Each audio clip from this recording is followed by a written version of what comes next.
حضرت ابو ہریرہ اور حکیم بن حزام رضی اللہ عنہما کہتے ہیں رسول اللہ صلی اللہ علیہ وسلم نے فرمایا بہترین صدقہ وہ ہے جو بے پرواہی کے ساتھ دیا جائے، اور شروع کرو اس شخص سے جس کا نفقہ تم پہ واجب ہو۔ رواہ البخاری، اسے بخاری نے روایت کیا، اور رواہ مسلم، اور اسے مسلم نے روایت کیا۔ یعنی جب تم صدقہ کرو تو سب کچھ نہ دے ڈالو بلکہ اپنے لیے بھی کچھ باقی رکھو۔ اور دوسرا معنی جیسے کہ یہاں ہوا ہے کہ جو بے پرواہی کے ساتھ دیا جائے، یعنی انسان جب دے تو پھر نیکی کر دریا میں ڈال، بھول جاؤ۔ ایسا نہیں کہ تم دینے کے بعد پیچھا کرنا شروع کر دو، لینے والے پر احسان جتاؤ یا اس کو اذیت دو۔ اور اسی طرح ابتدا اس سے کرو جو تمہارا قریبی ہو، یعنی جن کی کفالت تم پہ فرض ہے، اپنے بیوی بچوں سے، اپنے گھر والوں سے، اپنے رشتہ داروں سے۔ اب یہاں پر بہترین صدقہ نمبر 1 اس شخص کا صدقہ جو دل کے اطمینان کے ساتھ خرچ کرے، دے کے بھول جائے، لینے والے کو دکھ نہ دے۔ اس کو کیوں بہترین صدقہ قرار دیا گیا؟ اس کو اچھا صدقہ کیوں کہا گیا کہ یہ اچھا صدقہ ہے؟ بہترین صدقہ وہ ہے کہ جب آپ دیں تو دینے کے بعد آپ خود محتاج نہ ہو جائیں۔ قرآن پاک میں اس کے بارے میں ایک آیت آتی ہے وَلَا تَجْعَلْ يَدَكَ مَغْلُولَةً إِلَىٰ عُنُقِكَ وَلَا تَبْسُطْهَا كُلَّ الْبَسْطِ فَتَقْعُدَ مَلُومًا مَحْسُورًا۔ اسے روکا گیا ہے، سب کچھ دے ڈالنے سے روکا گیا ہے۔ کیوں؟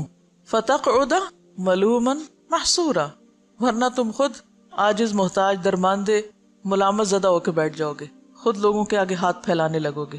اور بہترین صدقہ کون سا ہے؟ جو تم سب سے پہلے اپنے گھر والوں کے اوپر خرچ کرتے ہو۔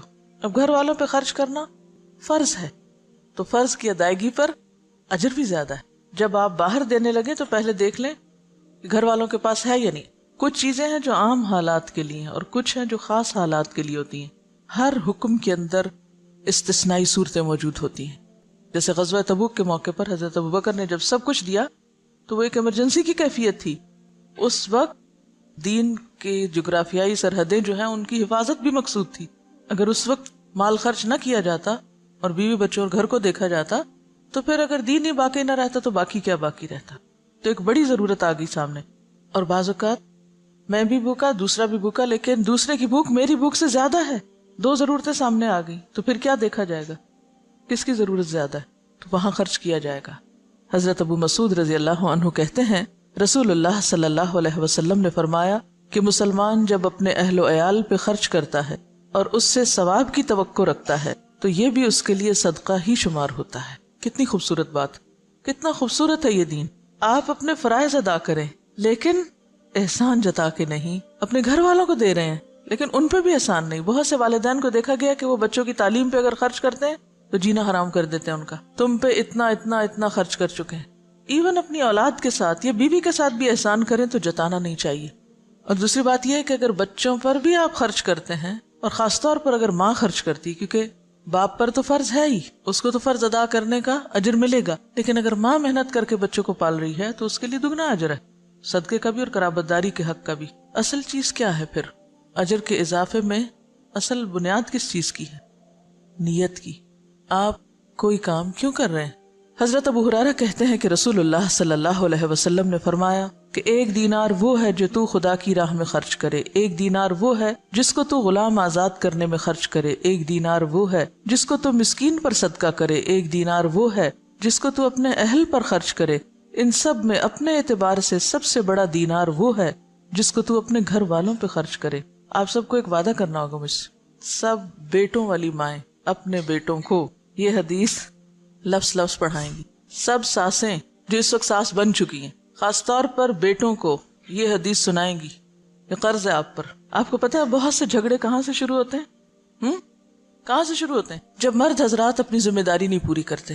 کیوں نہیں کرتے؟ اس کے کئی اسباب ہو سکتے ہیں۔ اس میں ایک سبب یہ ہوتا ہے کہ بیٹا کرنا چاہتا ہے، ماں نہیں کرنے دیتی، کہتے سب کچھ بیوی کو ہی دے ڈالو گی، سب کچھ بچوں پہ خرچ کر ڈالو گی۔ ٹھیک ہے، اس میں اعتدال چاہیے، سب کچھ بچوں اور بیوی کے لیے نہیں، لیکن ان کی ذمہ داری پوری کرنا۔ اگر مائیں یہ تعلیم اپنے بچوں کو دیں گی اور بچے آگے اپنی بیویوں کا اور بچوں کا خیال کریں گے، ان کا دھیان رکھیں گے، تو اس سے فائدہ کیا ہوگا؟ گھر میں خوشی ہوگی، گھر میں سکون ہوگا، تو آپ سب کام اچھے سے کر سکیں گے۔ اور دوسری بات یہ ہے کہ جب اپنے گھر والوں کو چھوڑ کے دوسروں کو دیا جاتا ہے، اس سے کیا ہوتا ہے نقصان؟ جو لے کے جاتے ہیں ان کے لیے دلوں میں نفرت اور عداوت پیدا ہوتی۔ مائیں یہ تو بیٹوں کو ضرور سکھاتی ہیں، دیکھو بہن ہے تمہاری، اس کو بھی دینا ہے، یہ بھانجے ہیں، یہ بھتیجے ہیں، یہ فلاں ہے، یہ فلاں ہے، سب کو دینا۔ نہیں سکھاتے تو کیا نہیں سکھاتے؟ بیوی کو بھی دینا۔ بیوی کا اگر وہ شوہر دل جیتیں گے تو کس کو فائدہ ہوگا؟ بالکل مدر ان لا کو ہی فائدہ ہوگا۔ لیکن اس کا یہ مطلب نہیں کہ بیویاں پھر واحد وارث بننا چاہیں سارے مال کی۔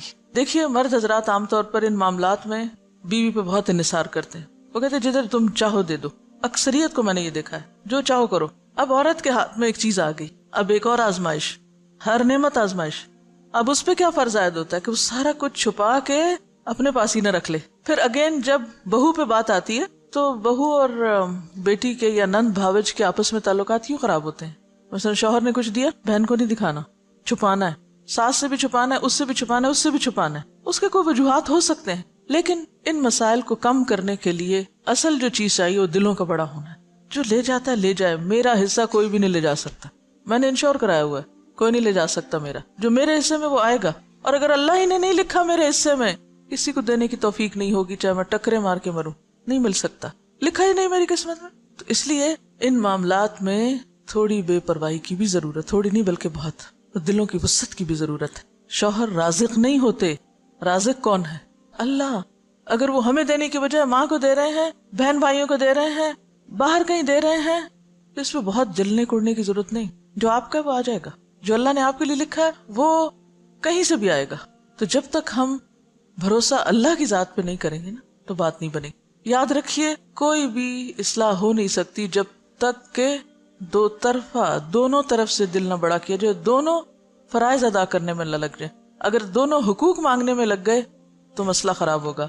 تو یہاں پر آپ دیکھیے کہ خیر کے کاموں میں خرچ کرنے کا بھی اجر بتایا گیا، لیکن اس کے ساتھ ساتھ اہل و عیال پہ خرچ کرنا بھی باعث اجر و ثواب ہے۔ اور ذمہ داری میں نے آپ پہ امانت ڈال دی ہے، بیٹوں کو یہ حدیث سنانی ضرور ہے اپنی زبان سے۔ حضرت ثوبان کہتے ہیں کہ رسول اللہ صلی اللہ علیہ وسلم نے فرمایا کہ بہترین دینار جس کو آدمی خرچ کرتا ہے وہ دینار ہے جس کو وہ اپنے گھر والوں پہ خرچ کرتا ہے، اور وہ دینار جس کو وہ اپنے اس جانور پہ خرچ کرتا ہے جس کو پالا ہے اس نے اللہ کے راستے میں جانے کے لیے، اور وہ دینار جس کو وہ خرچ کرتا ہے اپنے دوستوں پر اللہ کے راستے میں۔ اسے مسلم نے روایت کیا۔ اب آپ دیکھیے کہ پھر سب سے پہلے گھر والوں کی بات ہے۔ گھر والوں کو مطمئن کرو، کیونکہ جب انسان گھر والوں کو مطمئن کر دیتا ہے نا تو وہ اس کے مددگار بن جاتے ہیں۔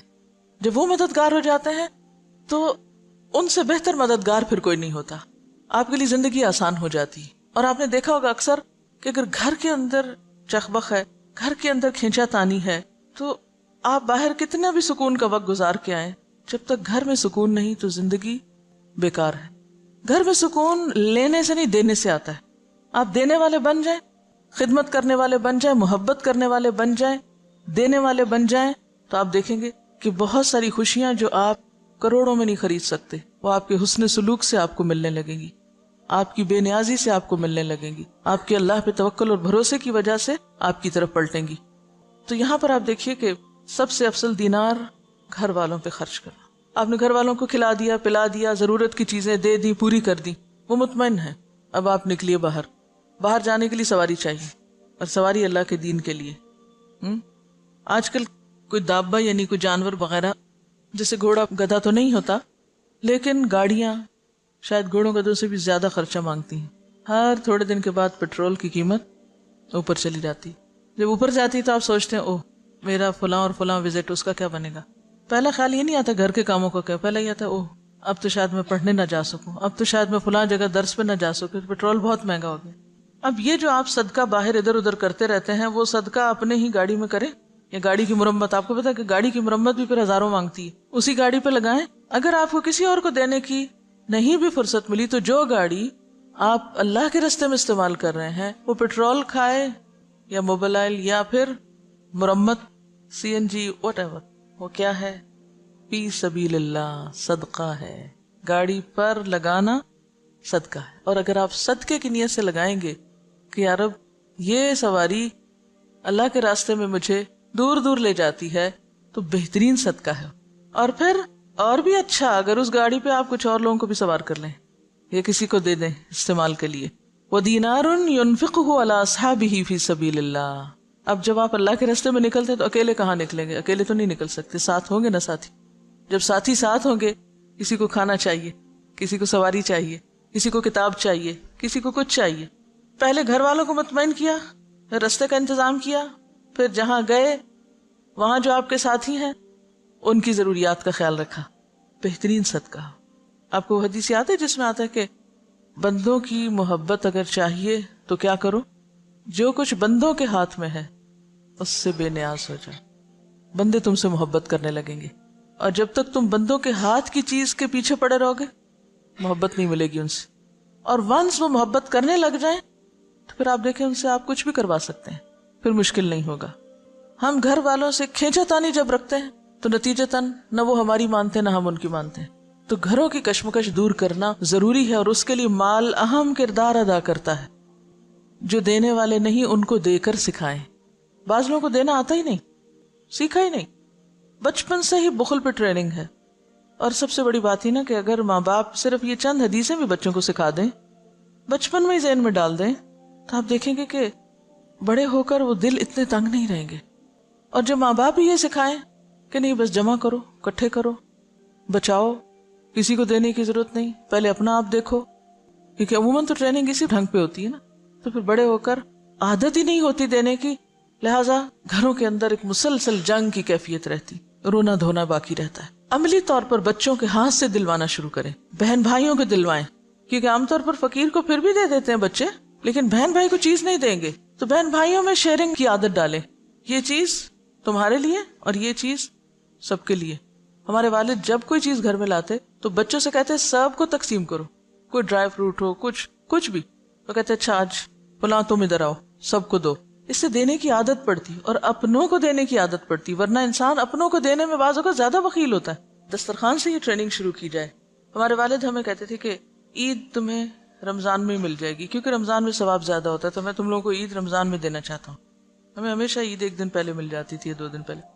جب مل جاتی تھی تو پھر کہتے تھے اب تم اللہ کے راستے میں نہیں دو گے، پھر ہم ہی سے نکلواتے تھے. تو اس وقت دل بہت تھوڑا ہوتا تھا کہ یہ کیا مشکل ہے. تو یہ ہے کہ یعنی گھر میں کوئی ایسی چیز رکھ لیں جس میں ڈالتے جائیں بچے، کوائنز ڈالنے کا، کوئی برتن، کوئی پاٹ، کوئی اینی تھنگ.